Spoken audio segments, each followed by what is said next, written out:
ఇప్పుడు ఘనాపూర్ అనే చిన్న ఊర్లో మాయ అనే ధైర్యమైన చిన్నారి తన అమ్మమ్మతో కలిసి ఉండేది. మాయ చాలా చురుకుగా ఉండేది.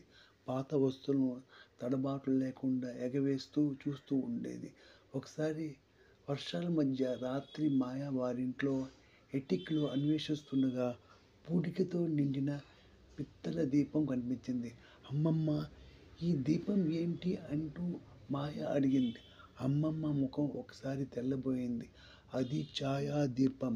నీ తాతగారు దీన్ని చాలా కాలం తాకకుండా ఉంచేవారు. అది శాపగ్రస్తం." కానీ మాయ వినలేదు. ఆ రాత్రే బయట మబ్బులు, మెరుపులు మోగుతున్న వేళ ఆ మాయ దీపాన్ని వెలిగించింది. దీపం మామూలుగా కాక ఆకుపచ్చ మంటలతో వెలిగిపోయింది. ఆ సమయంలో ఆమె గదిలో నీడలు బాగా పాడయ్యాయి.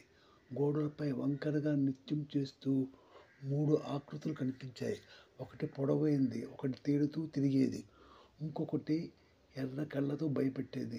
"ఎవరు మీరు?" మాయ అడిగింది. పొడవైన భూతం నిశ్శబ్దంగా అన్నాడు.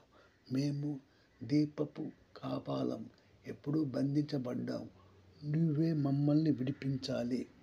"నిన్ను ఎర్రగా వెలిగించానని తెలుసుకోలేదు" అని మాయ భయంతో ఉంది. "ఇప్పుడు మాకు సహాయం చేయాలి." తేలుతున్న భూతం అన్నాడు. "గాల్లో ఎగురుతూ అదో అడవిలో ఉన్న మా పాత సమాధుల దగ్గరికి మమ్మల్ని తీసుకొని వెళ్ళాలి. లేత ప్రకాశం వస్తే మేము శాంతి పొందుతాం. లేకపోతే నీవు కూడా మా ఇంటి నీడవైపోతావు" అని హెచ్చరించింది. మాయ అంగీకరించింది.